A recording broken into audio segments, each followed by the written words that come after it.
Sud Radio, le 10h midi, mettez-vous d'accord, Valérie Expert. Bonjour à toutes et à tous, bonjour Gilles Gansman. Bonjour Valérie. Bonjour Félix Mathieu. Bonjour Valérie. On va aujourd'hui parler... On va mettre la clim, oui, évidemment. On va parler évidemment de la chaleur, de ce plan chaleur, plan clim réclamé par certains. Est-ce que le gouvernement en fait assez? Moi j'ai l'impression que c'est un peu un marronnier quand il fait chaud, mais bon, on en parlera. Un petit congé à la tour de biais avec, je pense que c'est, on en reparlera tout à l'heure à 11h. On parlera de la violence des adolescents, de ces jeunes, de faits divers, de drames absolument terribles. Un adolescent tué par un autre dans un camping pour refus d'un contact sur TikTok. Et puis Théo, 11 ans, tué, étranglé pour du matériel de pêche. Comment comprendre cette violence? On y reviendra à partir de 11h. C'est quoi le problème? Eh bien, c'est quoi le problème? Ou en tout cas, c'est... Ah oui, j'ai oublié Gilles. Oui, c'est pas grave, c'est la chaleur. Absolument. Gilles, pour le zapping, je vais vous parler des climato-sceptiques qui critiquent les cartes météo à la télé. Ils trouvent qu'elles sont trop rouges, trop écarlates et que les chaînes, en particulier BFM, dramatisent ce moment de canicule. Alors évidemment, le journaliste météo a répondu. Vous verrez, je vous passerai un extrait. Vous pouvez réagir au 0826 300 300. Est-ce que les chaînes en font trop ou à l'inverse? Eh bien, c'est la réalité. Il y a un réchauffement climatique. Surtout que, alors, il y a beaucoup de gens qui disent, à quelle couleur on va mettre quand on sera à 45 degrés? Quand on sera à 45 degrés, on aura d'autres choses à s'occuper que de la couleur des cartes de BFM, je pense. Signaler que les présentateurs météo reçoivent des insultes et des menaces pour changer leur carte. Absolument. On en parlera avec vos débatteurs, Valérie. Et puis, les narcotrafiquants qui, une nouvelle fois, font fuir les services publics. On avait vu Orange à Marseille. Là, c'est la Poste qui est obligée de fermer dans un quartier difficile. Le maire de Nîmes dit à la Poste d'ouvrir parce qu'ils sont un service public et que c'est pas les narcotrafiquantes qui doivent faire la loi. On en parlera aussi avec vos débatteurs. Absolument. C'est quoi le problème? Eh bien, le problème, ou en tout cas la question qui se pose, c'est autour des familles recomposées. Plus d'un enfant sur 10, il n'y a pas de chiffre exact, vit dans une famille recomposée en France, mais il n'existe pas de statut juridique du beau-parent. C'est votre chronique, Félix Mathieu, et on va en parler dans un instant avec Alessandra Sublet. Bonjour Alessandra. Bonjour Valérie, bonjour à tous. Bonjour, vous publiez, alors vous avez été animatrice télé, romancière, et là, actrice absolument. Eh oui. Vous publiez Five, cette BD qui s'adresse autant aux parents qu'aux enfants. Moi j'ai beaucoup aimé, et j'avais pas lu, je lis beaucoup, vous le savez, de BD qui traitent de ce sujet de cette manière. Mais on va en reparler avec vous dans un instant et dans 5 enfants. Et dans un instant, et Félix Mathieu, déjà un point sur ces familles recomposées. Oui, ce no man's land juridique un petit peu dans lequel on se dirige dans notre monospace climatisé, puisque on a quand même 1,5 million d'enfants qui vivent avec un beau-parent, donc dans une famille recomposée. Parfois, les liens sont forts évidemment avec dans les enfants qui se considèrent comme frères et sœurs, même s'ils n'ont pas spécialement un lien de sang. Mais le fait est que, lorsque l'attachement se crée, il n'y a pas de traduction juridique, comme le regrette le Congrès des notaires de France, des notaires qui réclament un statut légal du beau-parent. Ils en appellent même à permettre, je cite, une déclaration de beau-parentalité. Alors, il s'agit évidemment pas de remplacer, par exemple, le père par le beau-père. On parle pas d'une reconnaissance de paternité, on parle pas d'une adoption, non, mais bien de reconnaître officiellement ce lien affectif qui existe entre l'enfant et le beau-parent. Pour le moment, dans l'état actuel du droit, si on parle vraiment, prenons un cas de malheur, de disparition du parent qui avait la garde de l'enfant, il n'y a pas de lien officiel avec le beau-parent qui subsiste. Selon les notaires, ce lien juridique, ça permettrait d'éviter la course à l'adoption dans l'urgence, dans des cas comme ça, par exemple. Oui, et puis il y a aussi la question de l'héritage. Enfin, aujourd'hui, les notaires, effectivement, sont devant parfois des dossiers extrêmement complexes. Oui, le Congrès des notaires de France nous dit aussi qu'il redoute la grande transmission. Vous savez, quand les générations d'après-guerre qui ont accumulé du capital vont petit à petit tirer leur révérence, eh bien, ces mêmes générations législations qui ont démocratisé le divorce. Donc les notaires estiment qu'une succession sur 2 sera complexe dans les décennies qui vont venir. Gérer des héritages, c'est déjà complexe en soi, malheureusement, évidemment. C'est jamais très simple, mais il faudra le faire à l'avenir dans des familles recomposées, recomposées, si j'ose dire. Ce statut du beau-parent, notez que ça existe déjà dans d'autres pays, chez nos voisins. On pourrait imaginer, disent les notaires, par exemple, une déclaration simple quand l'enfant est mineur, par exemple pour faciliter les droits de visite en cas de séparation ou de décès. Et puis, ça pourrait être une déclaration réciproque à la majorité avec davantage d'effets juridiques. On parlait évidemment des successions, notamment, par exemple. Oui, mais vous imaginez que la mère va pas hériter, les enfants vont pas hériter d'une mère qui n'est pas son enfant, non ? Oui, non, mais on fera une autre émission avec un notaire, si vous voulez, parce que là, le livre traite plus de l'aspect psychologique. C'était un éclairage différent, effectivement, sur la question des familles recomposées.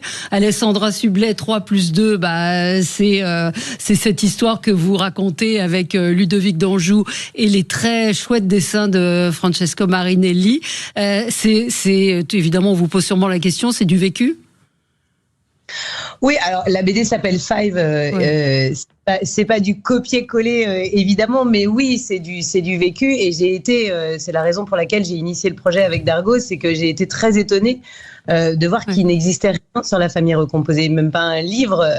J'ai choisi la BD pour cette double lecture, histoire qu'elle soit aussi accessible aux enfants, mais c'était 2 facteurs qui m'ont poussé à le faire, ouais. Ouais, et c'est vrai que, je disais, ça s'adresse à la fois, c'est très très bien fait parce que il y a le ressenti des enfants, le ressenti des parents aussi, et je pense que tous les gens qui sont confrontés à cette question vont se retrouver dans cette BD.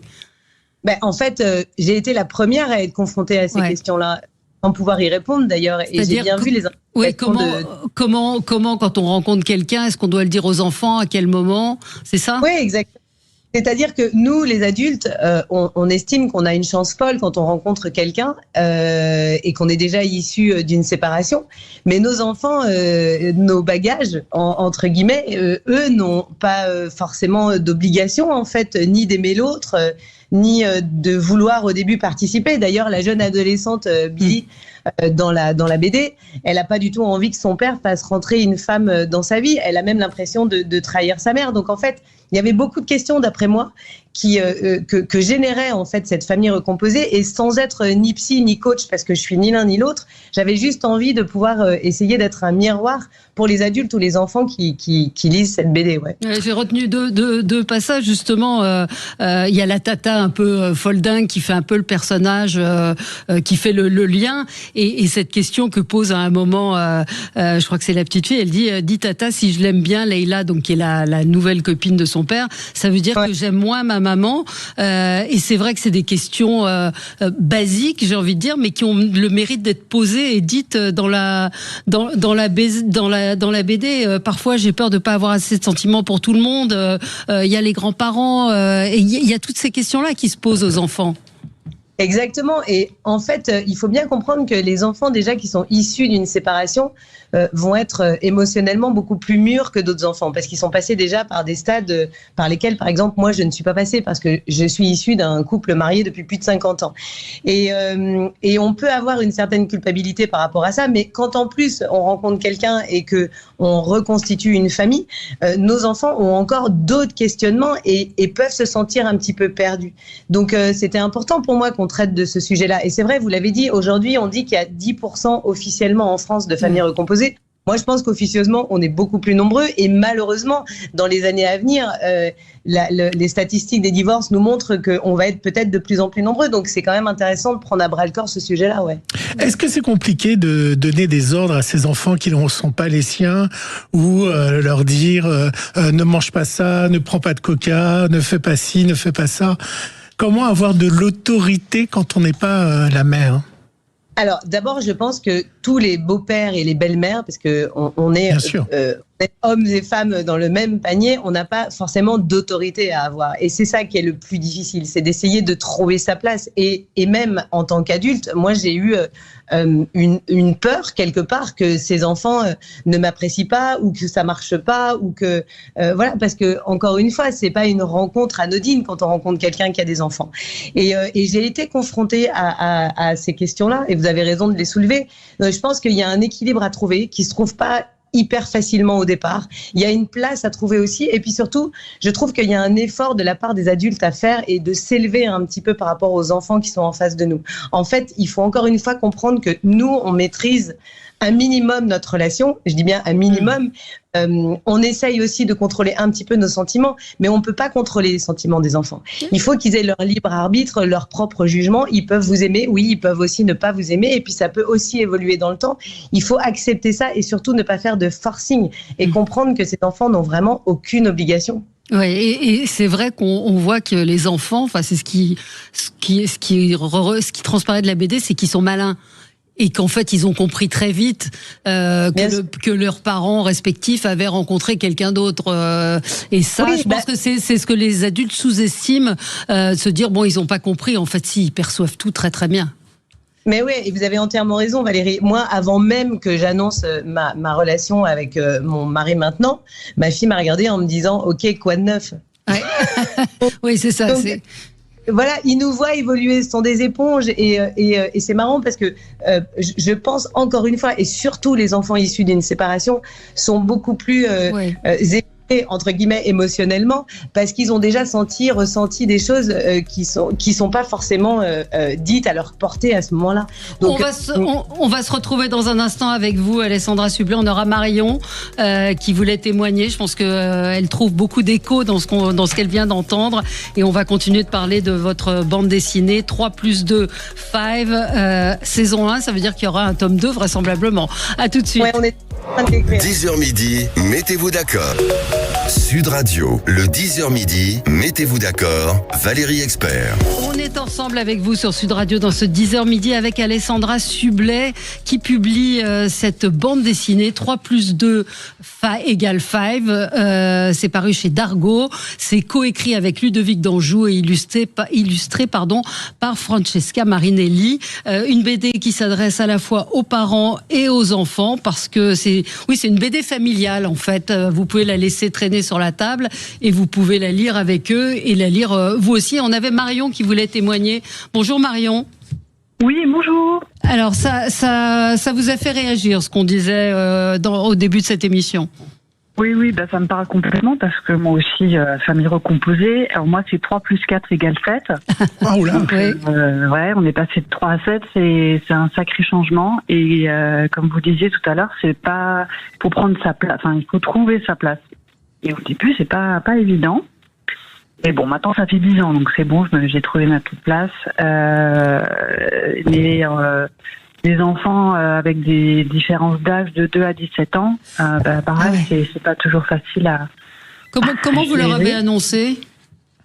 Un peu comme une histoire. J'ai dit que j'avais rencontré le prince charmant, et puis après, c'était une connaissance déjà. Ils le connaissaient déjà par des amis. Donc bon, c'était peut-être plus facile...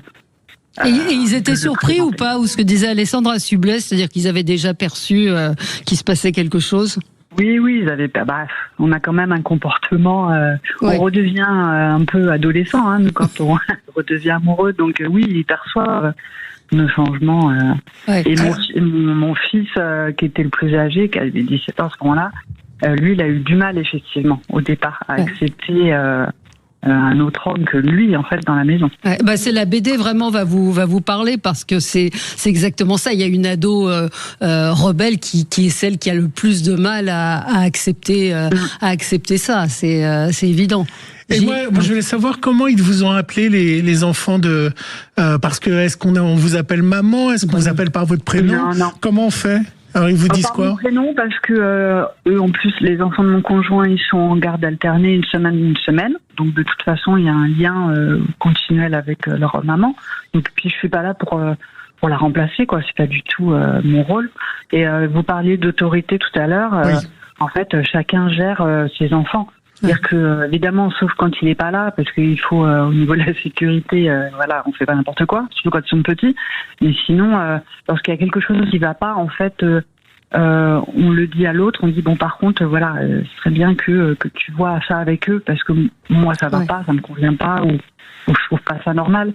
Donc chacun gère, et du coup, moi, j'ai pas de problème avec ça. Les ouais. enfants. Ouais, merci de votre témoignage, Marion. Oui, c'est fou, hein, Alessandra, quand on entend Marion, on retrouve ce que vous racontez dans la BD, c'est-à-dire que les parents qui redeviennent un peu ados, les enfants qui se sentent un peu délaissés, c'est exactement ça.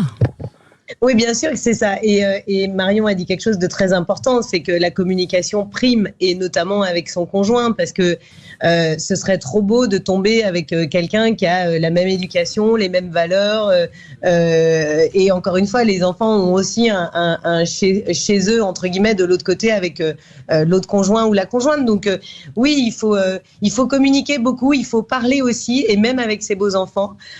Il peut y avoir agacement parfois, mais c'est à nous encore une fois d'essayer d'être un peu au-dessus, et je trouve que l'humour peut désamorcer pas mal de situations, et c'est pour ça que la BD pour moi était le format idéal sur ce genre de sujet, parce qu'encore une fois je vois ma fille qui a 14 ans, elle a lu la BD sans problème. Si je lui avais mis un roman sous les yeux avec ce qu'ils ont à l'école déjà, c'est un peu fastidieux, et donc c'est intéressant d'avoir l'objet de la BD. Moi j'avais ça, je suis née en 67, j'ai grandi d'ailleurs avec cette maison d'édition qui est d'Argo, c'est la première à qui j'ai proposé l'idée. Et on peut aussi communiquer autour de cette BD en famille ou en famille recomposée d'ailleurs, parce que ça peut aussi concerner des familles entre guillemets dites normales. Bien sûr. Et est-ce que vous n'êtes pas parfois plus une confidente que le papa, parce qu'il peut avoir ce lien un peu copine ou copain qu'on ne peut pas avoir évidemment avec sa mère originelle?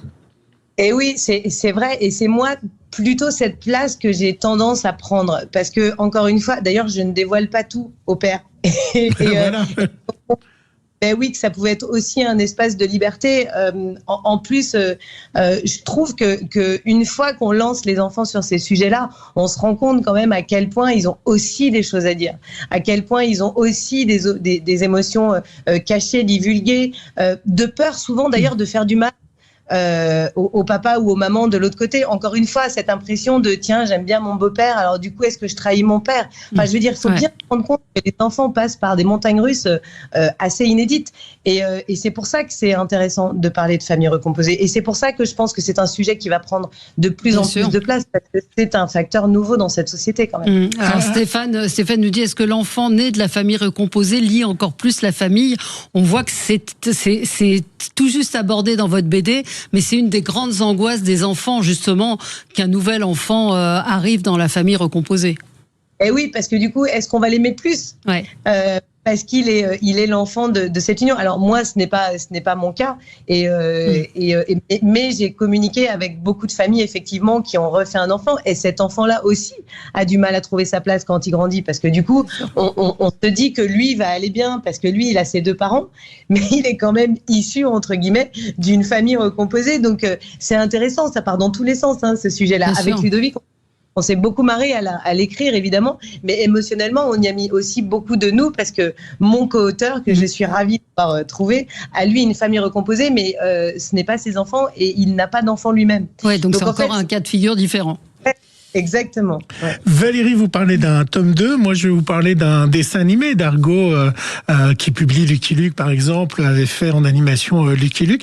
Est-ce que ça vous donne envie de faire un dessin animé sur ce sujet-là? De toute façon, encore une fois, ce qui me fait plaisir, moi, c'est de me servir de ma notoriété pour prendre la parole sur des sujets qui sont concernants. Oui, vous l'aviez fait avec le baby blues, on le rappelle, sur des sujets en plus qui ne sont pas forcément toujours traités dans les médias. Non, et d'ailleurs, c'est assez dingue de voir à quel point ça prend du temps pour que ces sujets-là prennent leur place. Donc, évidemment, tout ce qui va venir accompagner, entre guillemets, cette démarche-là, aujourd'hui, je ne fais plus de métier sous la lumière, entre guillemets. Je donne des conférences, cette transmission-là, elle est intéressante, et on a cette chance de pouvoir prendre la parole. Donc autant la prendre sur des sujets qui concernent aussi les gens autour de nous. Ouais. Alors la télé, certains ne vous croient pas, ne vous manquent pas. Non, et pourtant c'est vrai, j'ai eu beaucoup de chance, et Valérie, vous connaissez ça par cœur, d'avoir fait ce métier 22 ans. Je trouve que la chance que j'ai aujourd'hui, c'est d'avoir encore une voix et sans avoir envie de prendre la lumière, de pouvoir porter cette voix sur des sujets qui me tiennent à cœur. Et donc, en fait, forcément, voilà, c'est une nouvelle aventure, mais non, je n'y reviendrai pas. C'est TF1 qui vous appelle pour un prime, qui vous a entendu. Comment est-ce que vous l'avez annoncé à vos enfants que vous aviez rencontré quelqu'un? J'ai posé la question à Marion. Alors, je l'ai fait assez naturellement, mais encore une fois, les enfants l'avaient pressenti parce que oui, on a forcément une attitude changeante. On retombe amoureux, on est forcément dans nos vies quotidiennes différents. Donc, mon fils s'est passé crème, comme dirait l'autre. Ma fille, elle a eu besoin de temps pour digérer cette situation aussi, pour appréhender son beau papa et puis pour savoir où placer ses sentiments. Donc, vraiment, ce qu'on lit dans la BD, c'est aussi des choses que j'ai vécues, que mes enfants ont ressenties. Et ça a une importance folle, je trouve. Mais vraiment. Sûr. Moi, j'ai beaucoup aimé la BD. Il y a beaucoup d'humour. Et vous savez quoi? Mais ça, c'est parce que je suis vieux. Ça m'a fait penser à la série Papa Poule. Je sais pas si vous vous souvenez de cet homme qui élevait plein d'enfants en même temps. Et ça m'a fait penser à Papa Poule dans l'humour, dans les histoires, dans tout ça. C'est vraiment. C'est très fin, en fait, parce qu'il y a de l'humour. Il y a quand même des questions. Je disais, est-ce que je vais aimer? Est-ce que ma mère va m'aimer autant? Est-ce que je peux aimer mon beau-père sans que ça fasse de la peine? Et puis il y a des dessins avec des booms, des pafs, avec des scénarios catastrophes au camping. On a eu beaucoup de chance parce que entre le moment où j'ai initié l'idée il y a 2 ans et le moment où on trouve aussi l'illustratrice qui est jeune, qui s'appelle Francesca Marinelli, qui est extraordinaire et qui vraiment vous met sous les yeux ce que vous avez imaginé pendant des années, c'est génial. Et puis merci à Dargaud de nous avoir fait confiance aussi. Alors je remercie Marion de nous avoir appelés, puis je lui propose de lui envoyer la BD. Voilà, elle est en vente, prix de lancement 10 €, ça vaut pas cher et c'est important ça aussi, qu'elle soit accessible à tout le monde. Absolument, une BD à lire en famille, donc 3 + 2 = 5, 2 enfants d'un côté, une autre de l'autre, et c'est une chouette BD. Ludovic d'Anjou, Francesca Marinelli et Alessandra Sublet. Merci à vous et à bientôt. Merci Alessandra. 10h midi, mettez-vous d'accord. Sud Radio.